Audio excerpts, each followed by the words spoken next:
Um, Hello, everyone. It's great to see you all. We're gathered today for a focused discussion on the undergraduate choral pedagogy and navigating undergraduate choral pedagogy in the fall. We have incredible people with us today. We have Dr. Emily Mercado, Assistant Professor of Choral Music Education at the University of Utah, Dr. Christopher Peterson, Professor of Music at Cal State Fullerton, who focuses in on choral music education. We have Dr. Corie Brown, Assistant Professor of Choral Music Education at San Jose State University, Dr. Coreen Duffy, Assistant Professor and Director of Choral Activities at the University of Montana. Dr. Nicholle Andrews, Associate Professor and Director of Choral Activities at the University of Redlands. My name is Jace Saplan, and I am the Director of Choral Activities at the University of Hawaii at Manoa. And we also have Dr. Ryan Holder, who is Associate Professor at Northern Arizona University, who also focuses on choral music education. I'm very excited. Let's get started. My first question that I have for all of us is, how did you navigate any coursework, such as maybe undergraduate choral literature, pedagogy, or conducting, within your undergraduate curricula? And so I would like for Dr. Mercado to get us started. Sure. Right now, when I'm examining my undergraduate coursework for choral music education, I have been doing a lot of reading on community of inquiry frameworks. These emerged in the early 2000s along the line of research of teaching via the internet. And it's a three-prong approach of teaching presence, social presence, and cognitive presence. With the main idea being that students cannot advance their cognitive presence without an underlying social presence, and that there are ways to develop this social presence, which is ultimately the responsibility of the teacher, which is where teaching presence comes in. Although students can take the role of teacher as well in online environments. So I've been trying to look at how I can apply this framework and this idea of developing this community of inquiry if I have to move completely online with my undergraduate coursework. And without going into a ton of detail, it's highly structured at the beginning of the course, so that the teaching presence is really important. And then developing the social presence is much more gradual online than it is in person. That those natural interactions that our students have before and after class aren't happening, and that you start to develop one-on-one relationships, and then you really slowly introduce larger groups and interactions. And it's through these interactions that students can then move on to developing their cognitive presence and develop more critical thinking skills.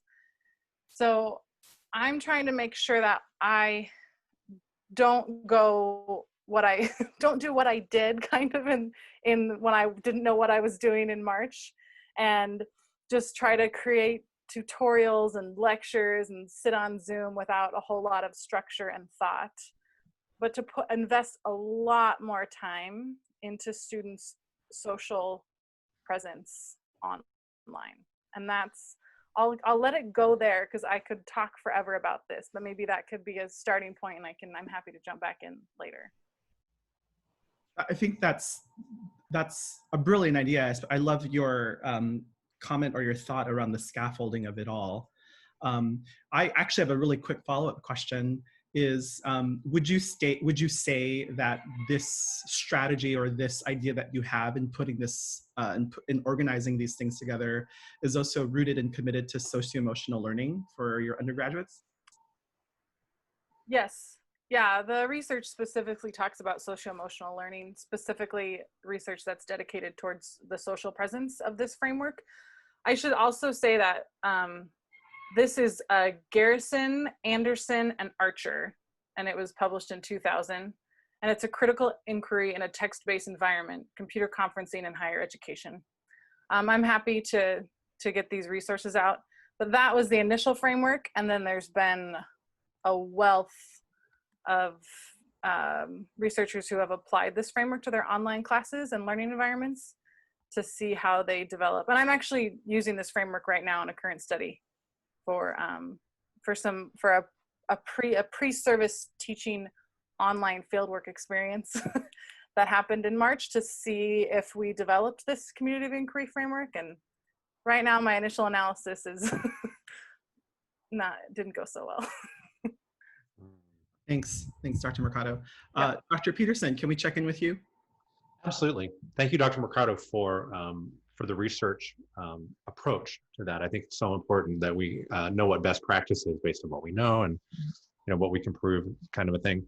I'll give sort of a practical side from my side in that at Cal State Fullerton, students teach after they graduate for an entire year. And so we actually get a whole year of methods in.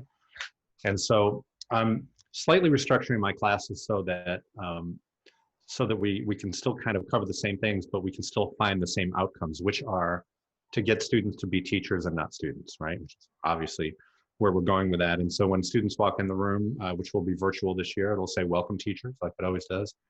And we do a lot of cognitive work and talking about how people learn and breaking down kind of things like the learning cycle and that kind of thing. And they don't do necessarily a lot of teaching in the first couple of weeks. It's more setting the ground for how do teachers behave, how do kids learn, and how do we learn how to learn, the nature of curiosity. These are all things that I think can be addressed pretty well through Zoom. And the more, now we all have a few miles under the car in terms of getting Zoom going. It's going to be very interactive like it usually would be in person. So I'm going to be encouraging a lot of people to ask questions. And I'll be presenting what I'm doing, but I'm also going to take a left turn when a question brings us in that direction. So it's going to be very, very similar to that. We're also very fortunate, and because I have another semester where we may be together, we may be able to be face-to-face. I don't feel like I have to cram it all in that one. I can kind of decide how I'm going to sequence that and maybe do the things we need to be together for in the second semester. That being said, our School of Music is being allowed to bring some kids on campus for certain classes. It will include one-on-one instruction, small group ensembles with like 9 kids initially, and they're going to allow the conducting classes and the methods classes to meet occasionally face-to-face. So I'm putting together ideas of how are we going to use that time best. It'll probably be micro-teaching. It'll probably be leading rehearsals, kind of a thing. It'll probably be outside. It just will be different. But that's kind of the way we're approaching this now. I have a textbook that would have been out by now if it wasn't for COVID-19. It's in press with Pavan. But I'm still going to be using those chapters, and I'm simply going to kind of restructure the order that I put them in. But that's kind of the direction we're going in. Do you have an estimate on the release date for your scholarship? Yes. According to Hal Leonard, who's distributing it, they wanted to do it at ACDA in Dallas because they figured everybody would be back by then. But I tell you all, I'm always willing to share anything. If you're interested, I'll drop you a link to the manuscript if you want to look at it. And feel free. I don't mind if you buy it later on, but I don't mind if you use it now and don't buy it. I mean, it's not for sale now, so you can certainly look at it. Great. And use anything you think is helpful. Sure, I'll drop a link. Great, thanks, Dr. Peterson. Dr. Holder, how are things going at NAU? We're still kind of in a wait and see mode at Northern Arizona University. We're still under the assumption that we will be having classes in person. We did just announce that we are starting classes. I think Nicholle maybe mentioned this also. We're starting classes 2 weeks early so that we will end classes right before Thanksgiving break and not have to come back for finals week. So we're going to be having discussions here over the next few weeks about what that's going to look like as far as our classroom schedules. I know that there's also talk about moving to some form of block scheduling, which I'm not really sure how that will work at the moment. And so Northern Arizona University is in the process of creating a bunch of webinars and for the faculty and staff so we can kind of prepare. But like a lot of my colleagues, we're kind of in a wait and see mode, and we're having all sorts of different ideas on what we can do without necessarily knowing what's possible coming from administration or state level on down. So that's kind of where we're at this point. With all the things that are going on in NAU, how is that impacting your planning right now for the fall? It's problematic because you know, we just don't know, okay, if we can have ensembles. If so, how many people can we put in a room? I know Edie Copley and I have been in conversations about maybe like each co-directing part, half of Shrine. Shrine is our large concert choir, and so maybe she takes 24 of them, and then I rehearse 24 of them, and then maybe at some point they can all sing together. We're just looking at every possible option. I've been also looking at, there's been some things online about doing recordings using like drive-up recordings with FM transmitters. And so I'm trying to get approval from the upper administration to see if I can attempt that on campus in a trial run later this summer. I know, like, I think Chris mentioned something or someone about, you know, rehearsing like in a parking garage or outside. And that's something we could do in Flagstaff, maybe for a few weeks, but as the weather gets colder, obviously that doesn't become feasible for us. So that's kind of where we're at. Thank you. Dr. Brown? Wow, what a wealth of information already. I guess I will just add a few things that I've been thinking about in the past semester. And I just have to say that I love the research-based approach and just kind of continuing on with the teaching students to be teachers. Three things that I've thought about is kind of trimming the fat away from my syllabus, I guess, and really understanding that when students are in these, you know, fight or flight modes, and that they're just, it's people are struggling with so many issues and things going on in our society, and being okay with the fact that I'm not going to get through as much content, I think, at least right now. Maybe in the fall we'll get more used to it, and if we have to keep doing it in the spring, but just understanding that I need to kind of trim away the things and really get down to the bone, the marrow of what I really want to be teaching them. And I noticed that they were really grateful for that. I spoke very openly about, like, okay, this is an element that you're going to have to learn on the job now. Like, we're not going to talk that much about this. We're going to really focus in and make sure you understand X concept. And I think that they were appreciative, because they're, as we are, online all day. And so just being aware that they are also getting Zoom fatigue, etc. The second element is just trying to figure out this practical versus theoretical that I think we're constantly trying to figure out.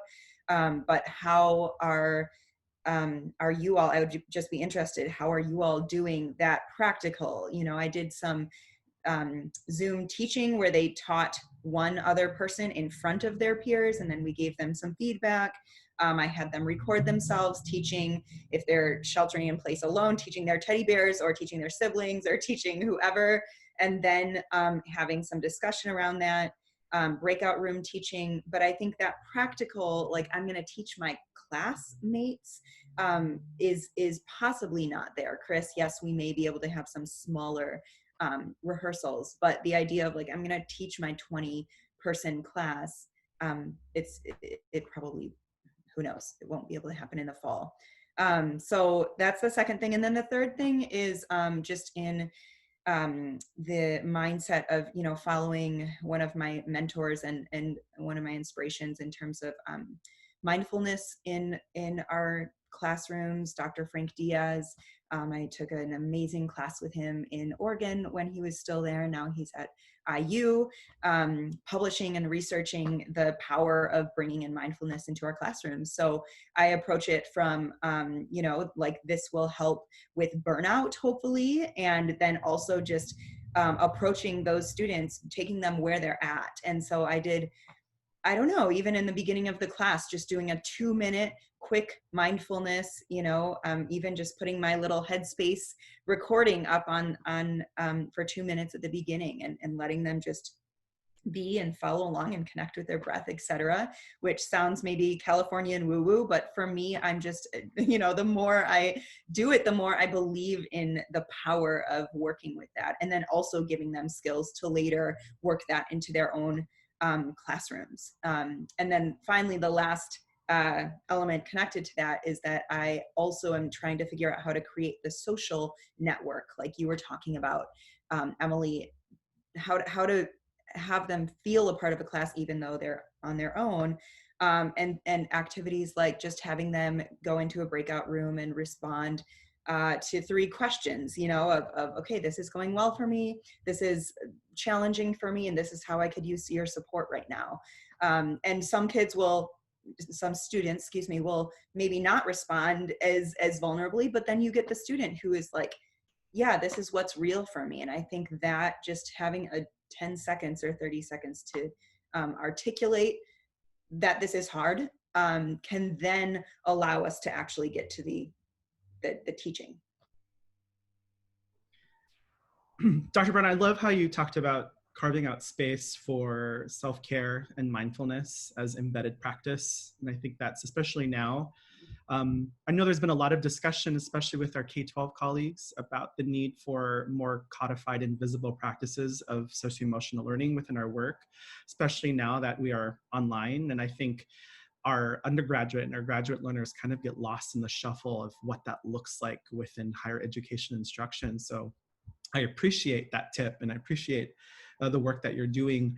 I also wanted to highlight on the need to practicalize our pedagogy in this context, right? Our instruction and our content. And I know that all of us have struggled to try to think about how to teach undergraduates how to assess sound and change it either through verbal instruction or through gesture, you know? And something that we found at the University of Hawaii was, because our governor and because of our state was very, very strict in terms of who comes into Hawaii and who gets out of Hawaii, our curvature was very, very low. And at the tail end of the semester, our learners were able to go out into to a beach or to a hike. And so to try to practicalize our teaching that last week, we basically went to the ocean and did some gestural study on what resistance looks and feels like in the water, or, you know, having those moments. I know, I'm sorry. I'm sorry, I'm making all of my colleagues jealous. But we basically relied a lot on, you know, this place-based pedagogy or this Aina-based pedagogy to see what the land can teach us if we're no longer, and the type of learning was just beautiful to see, you know, them teaching their families outside on the lawn, I think really helped connect our students. And I know that Dr. Peterson was kind of circling back on that. I would like to kind of really focus in on undergraduate conducting. And I know Dr. Andrews, that you taught an undergraduate conducting class last semester. And I'd like to hear your experience on that and how you're kind of planning for the fall around that. Yeah, absolutely. So I was in the middle of my advanced conducting class where I had 25 students when we were shut down. And so we were right at the point where we were about to start full rehearsals. So it was the second half of the semester. So they had 1 day of rehearsals and then we shut down. So what I did was we continued our regular rehearsal times or class times, and we met, and I asked the students how we move forward more so than me telling them how we were going to move forward. And I was very happy with their approach. So they wanted to continue. We did try to conduct. It doesn't work. I mean, you can conduct, but the response doesn't work. So we put that out. What we did we did a lot of watching videos together and comparing and contrasting. So we would watch, you know, mostly orchestral conductors, actually, because there are so many more videos available. So we would compare, you know, Dudamel conducting something to Von Karajan conducting something, and then we would have conversations about gesture and those things. We had invited guests that came, and we just opened it up for a space where we could talk about technique more so than actually applying the technique. But one of the biggest things I did, I'm a body mapping educator, and I just finished my certification this year, actually. And so including somatic education into the process was huge. And it allowed for a lot of one-on-one time with somatic education. And you know, Corie, you were talking about a bit of California, but incorporating constructive rest into online lessons was critical in their ability to stay focused, because some of these students would come out of 4 and 5 hours of lectures and then walk into this online classroom and be like, Dr. Andrews, can we just have like 10 minutes of constructive rest? And then they were able to really refocus and start fresh. And I think that's something that we have to incorporate, and we have to be aware of that need, more so than even when we're in person with the students. I don't know if you want me to talk about my ensembles or not, or if you just want me to stick with the conducting classes, talk about ensembles. Well, for the fall, some of you, when we were in the other room by accident, we were talking about, we are going back 2 weeks early, and we are taking away break. So we'll be done the week of Thanksgiving. We have no idea how ensembles are going to play out just yet. We're meeting as a School of Music with major conducted ensemble conductors on Friday, and then we'll decide how we move forward. But my ideal is that we would have the chamber choir, which would be 28 voices max, that we could rehearse in our Greek theater, or we could be on the quad or in our parking lot. We looked at the FM transmitters, similar as well. A problem that we have there is that every student would have to have their own vehicle, and that's not always the case here. We have a wide variety. We have kids driving in Maseratis, and we have first generation college students. So I have a question about that. Did you experiment with using like an FM transmitter app on a phone? I'm guessing there would probably be a delay there. Yeah, we haven't done that yet. That's the next step once we meet on Friday, to say, because essentially what the plan is on Friday is we either say ensembles are moving forward or they're not. And then we all have to figure out how we're going to do that independently, because how we do it is going to be very different from how the orchestra does it. But again, as I was saying earlier, I'm fortunate that my husband is the sound engineer, so we can play with a lot of things and figure out how to do that. Our larger spaces where we normally rehearse, so I normally rehearse in our chapel, which is a 1,300 seat chapel. There's going to be classes taught in there. So we're being pushed out of those venues. But I don't think that's a bad thing, because we have so much open space outside. With the larger ensembles, I think it was Emily, you were saying that with larger ensembles, it's a very different energy than with the chamber choir, and they go for the social aspect, and they go to be part of the bigger picture. So my plan would be to put them in groups of 10 and to be able to have smaller units, but I don't know how enjoyable that will be for those students. I think my chamber choir would really enjoy that, but I don't know that my larger ensemble will be as productive in that environment. But that's something that we have to figure out and see if it's going to work. So ideally what we would do is have smaller groups of 10, 6 or 7 groups of 10, and then they learn multiple pieces. Some they learn all the same, and some they learn differently. So we have a wide variety for our concert, whatever that concert may be. Is it pre-recorded? Is it virtual? Is it drive-by? I have no idea. I think you raise a great point, especially to our choral music education colleagues, in which that's kind of the brunt of their teaching load, is that for the most part, a lot of our choral music education colleagues, their ensemble responsibility is with a large symphonic chorus, or with a larger tenor bass or soprano alto ensemble. And I want to get back to that question and kind of discuss that for a second. But Dr. Duffy, you taught choral methods this past semester, and I'd love to hear your experience about it. So spring semester, when we went virtual, we were encouraged by the provost to consider ending the class perhaps a little bit early, or at least the substance of the class early. And we also have in Montana a number of our student body come from rural towns and locations with very limited internet, and they return to those locations. And so they struggled with synchronous classes, and they were often watching them later anyway. So I decided not to have any synchronous classes on Zoom. I also had students with a wide variety of situations in terms of employment. Some, they lost their employment that they had been holding on to because it was in, say, the restaurant or retail sector, and so they were picking up jobs in daycare for emergency workers or something like that. So they had all sorts of hours. So I eliminated the synchronous component of the class completely it seemed to relieve them a lot, knowing that they could make their own schedule for completing assignments. So we just communicated only via class emails, and then also they would share some of their assignments on Moodle, which is our platform. So some of their assignments were shareable, so they could see each other's things. So one thing I did also, I think it was Corie who said this, was also pared down the remaining assignments and made them a lot cleaner, meaner, shorter, so that they could just get it done. Also, one component that seemed to be very interesting, and it depended on the student and what they had already accomplished in terms of the micro teaching, because not everybody, because we stagger those assignments, not everybody had done the same thing.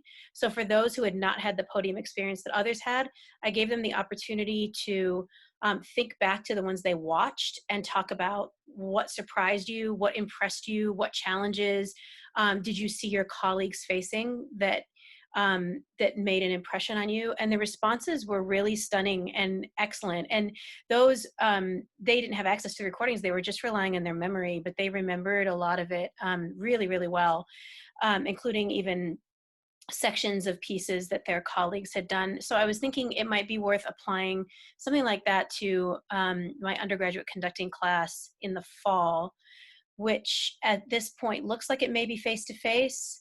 But I was thinking of doing a rotation. We usually have between 16 and 20 in that class.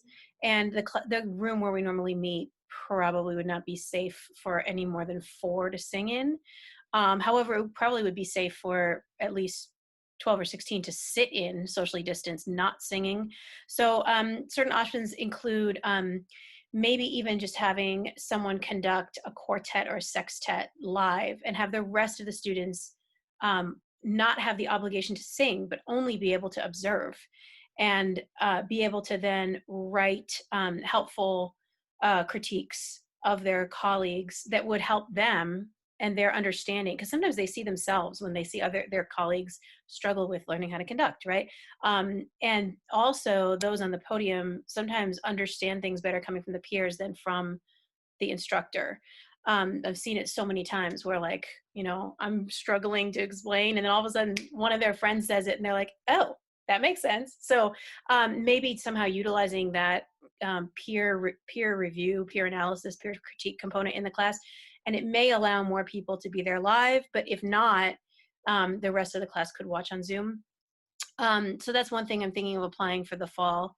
For choral methods as well, I realized that some might have been really genuinely disappointed that they were going to miss out on some of the podium time, which really can't be replaced in any way, in any meaningful format where you're really making changes in real time. And what we had left when we were going to come back at the end of March was mostly people working on rehearsal, live rehearsal.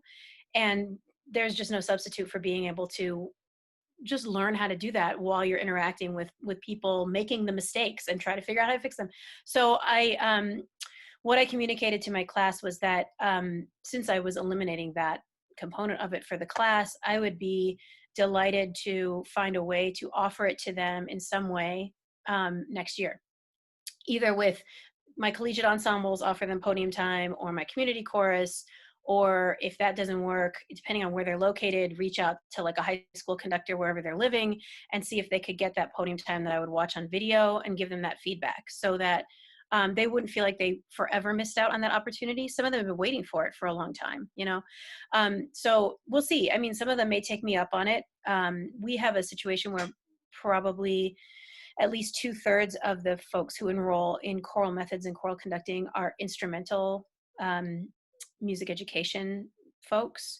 So it's a wide variety of interest in the choral area. So those who are really interested, I think probably will find a way to take me up on it. And I think it's kind of exciting to get to do that with them outside that pressure cooker context of conducting class or choral methods class. So that pressure is off of having their peers watch them and get graded. That's all over. But then they get to do it just almost as a master class that they would sign up for. So I'm hoping that some of them will take me up on that. Thanks. Dr. Brennan, just something to add? Sorry, I was just going to add quickly, you made me think, Coreen, about the importance, of course, we're always planning long-term, and we have this long vision, especially in our courses, you know, whether or not they're on the podium conducting or in the methods, you know, doing the practice, that practical that they've been looking for. And it just occurred to me that, you know, in the same way that I'm thinking about kind of programming for my choirs in a more modular approach, so that we can kind of prepare some repertoire and have it performance ready in whatever that way, you know, in whatever way that happens. Kind of also thinking about their podium experience. If we do go back for a short amount of time or 2 months or whatever ends up happening, that we are flexible and that we try to get, I guess, the rotation of podium time quicker. I'm not verbalizing this very well because I'm just kind of now thinking about it, but just that flexibility so that the students, as many students can get podium time instead of kind of spacing it out throughout the entire semester in case we shut down. If that kind of makes sense. Just yeah, I was thinking about that, Corey. I was thinking about maximizing time up in front of students by working from a direct instruction and then slowly scaffolding to working more with feedback and critical thinking questions and all. And so maybe the first part of our choral rehearsal techniques class will be everyone submitting videos that they're practicing direct instruction. I mean, we can all work on on just how we say get your music out and at what point, and just have a pretend group in front of you. But then everyone gets tons of practice. You can pair people off. They can have certain videos they watch of students and get peer feedback. They can even have times where they have to insert a certain number of, because we work on questioning techniques, they have to insert a certain number of critical thinking questions. And they have all these lists of things they have to do. And then maybe that's 2 or 3 weeks of just really practicing. And then we start to get more of, okay, now let's work towards a more student-centered approach and let's break people off into groups and things like that. That was one idea I had. Fabulous. Dr. Peterson?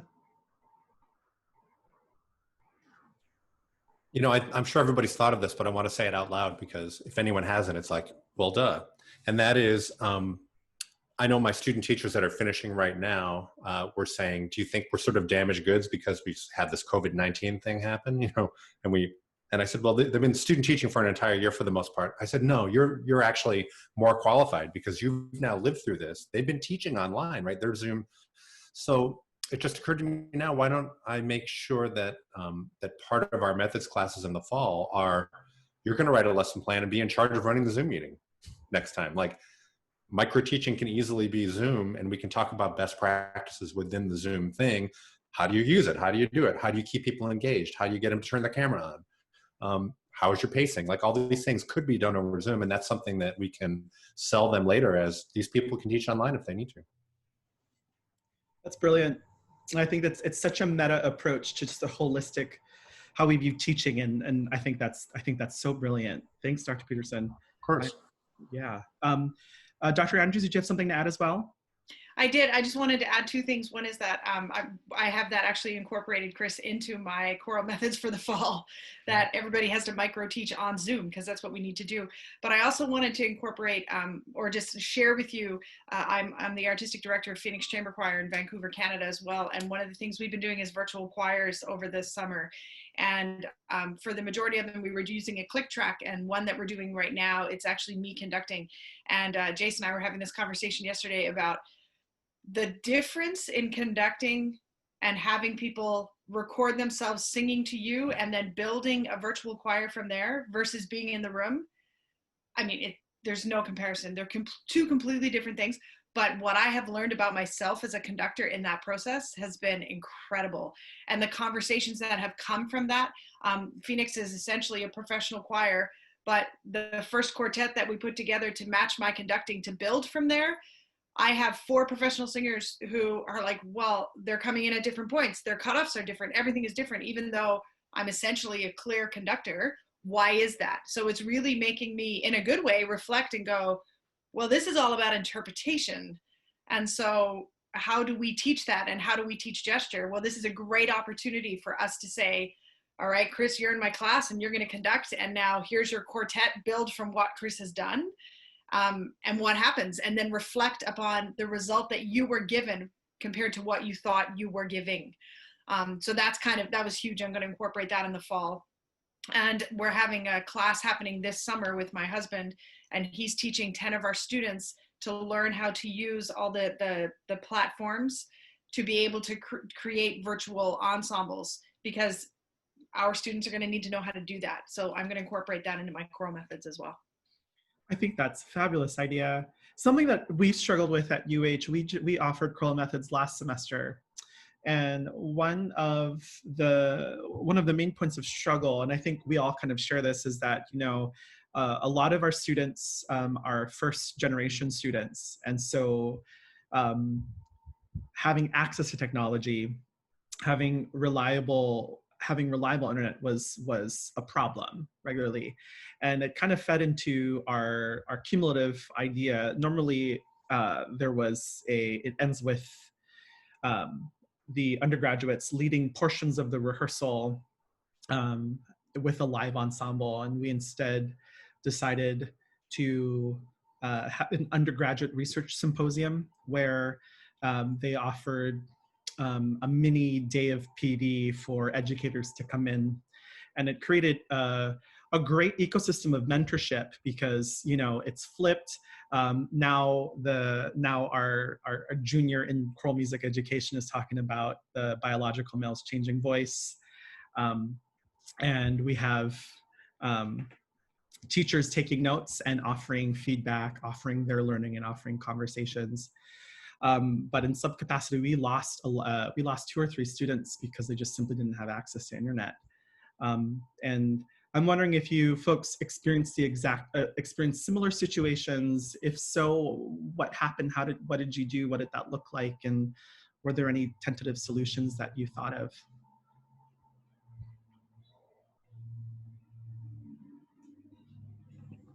I didn't have, oh, sorry, go ahead. No, go ahead. I was just going to jump in because nobody else did.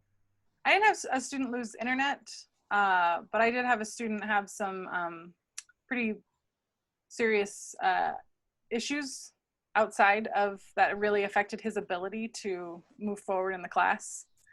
And I just created every possible accommodation. I got rid of due dates. I changed this. I mean, I just modified as much as I could. This was so different. I was actually, as people were talking about this, and Coreen, you were talking about the asynchronous learning environment. I was wondering if, as a committee, if we should make a recommendation, just make a list of recommendations that take all these things into consideration. And one of them really specifically being, if your class usually meets Monday, Wednesday, Friday for an hour, really your Zoom time should be, I haven't looked at this research yet, but I'm wondering what time in class equates to time on Zoom. And maybe you should only be meeting for 1 hour a week on Zoom if you usually meet for 3 hours. And maybe the option should always be there that it's recorded so that students can go later. I'm not sure what to do about this internet. I know the Salt Lake City School District had these internet trucks that they would take to the apartment complexes in town, and that students could kind of drive to and sit by. And they were loaning out laptops and all that. But aside from that, I don't know if we're expected to teach online. I don't know what our responsibility is to get those resources to students. That's great. Yeah, Dr. Duffy. I was wondering about if anybody's done any sort of hybrid model with Zoom and offering simultaneous conference call where people could just dial in on their phone, because I think almost everybody's have you done that? Everybody, even if they live in an area, and we have a lot of them in the state where there's almost no internet access unless they go to, they have to drive 20 minutes and go to and find a McDonald's that has Wi-Fi. And like, if that's not open, right?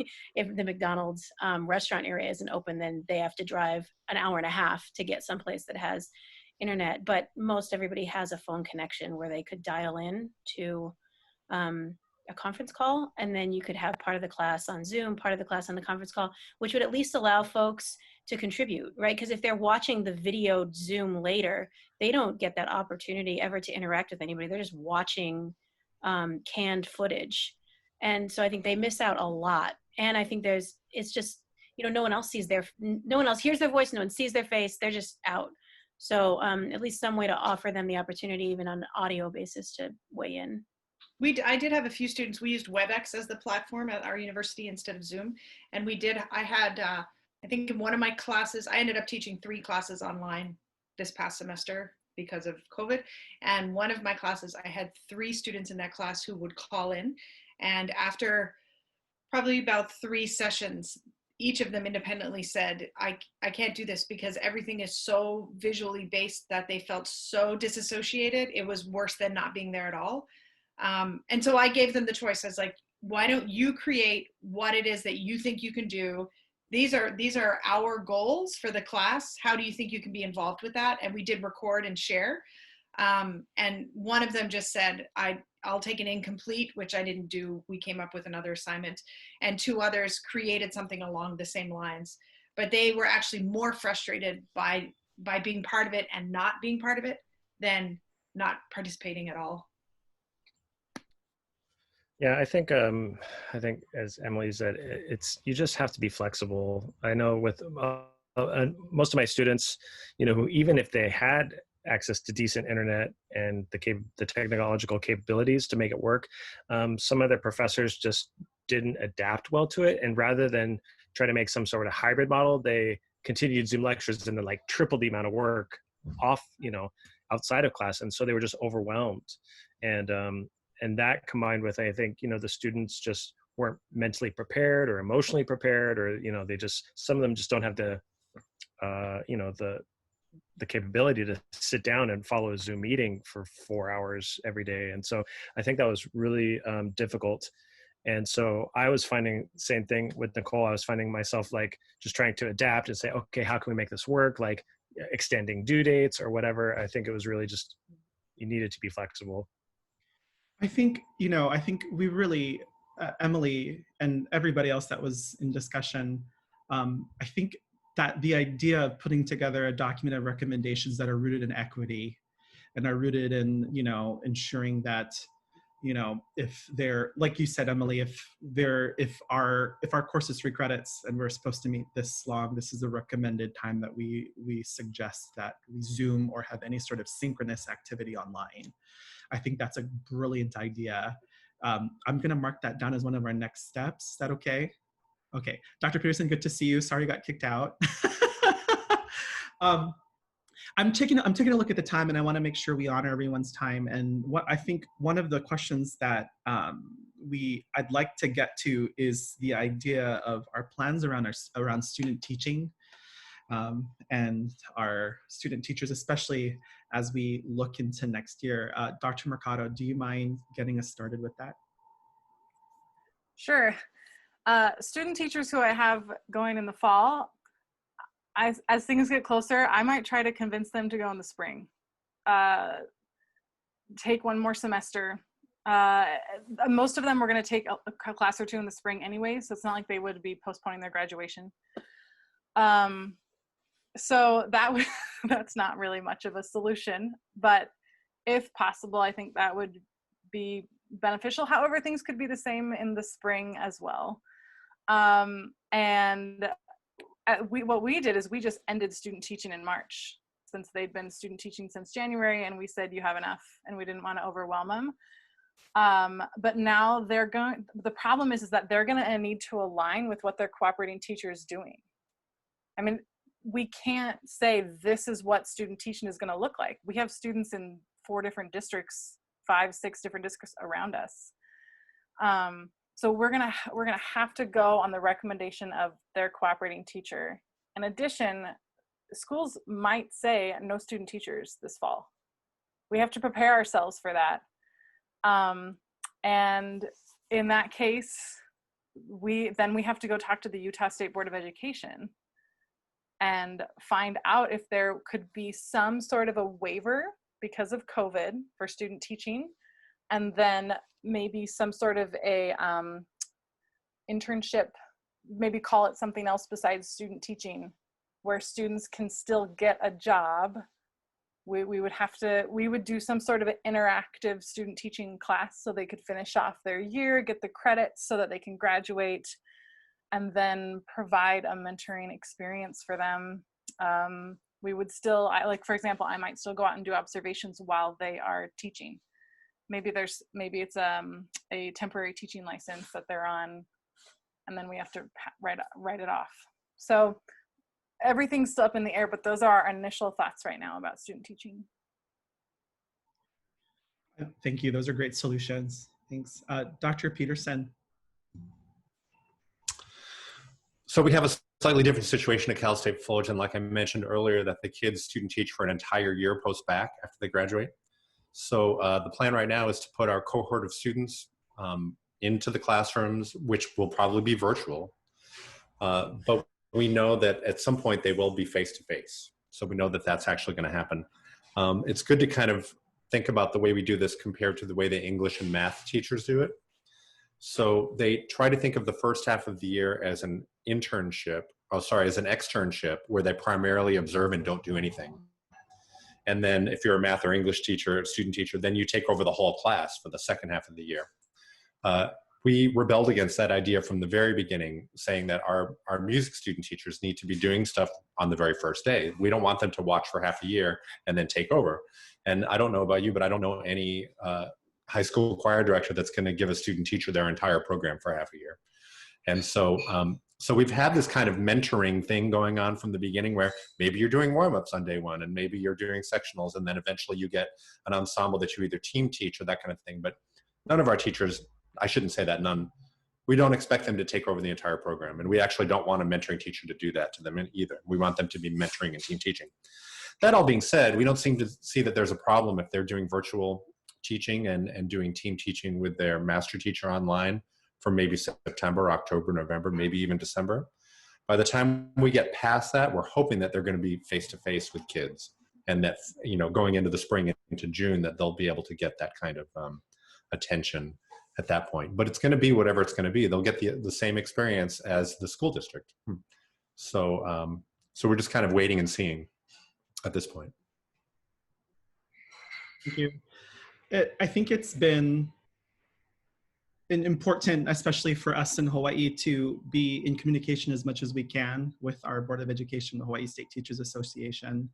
And Emily, we were kind of thinking about similar things about granting temporary licensure and then continuing a model of mentorship throughout the fall or the spring if needed. Luckily, we don't have a lot of student teachers going to do student teaching in the fall. But it does impact like a lot of my instrumental colleagues or our general music colleagues as well. And I know that we're biting our nails because we've been here in discussion with the Department of Education, and they're, you know, and this is true for everyone, you know, our public school system and the amount of learners that we have, sometimes we struggle to house the sheer body of learners within a space. And so to think about what it looks like, you know, we're starting this with higher ed institutions, but to socially distance a classroom, we're going to account to put as many learners in a safe way as we can within a space. And that might equate to saying that the only people allowed in this space is an aide, possibly the educator, and the students. We don't have room for a student teacher for that. And so we're trying to see, and we're trying to come up with solutions. And I think what's important now that I'm looking at the time is, I think a lot of great ideas were shared. I think a lot of great solutions were shared. I thank you all for your brains and your innovations and your spirits. And I think it would be a good idea to circle back on this conversation maybe in a month and to see where we're at, just as a check-in. And I thank you all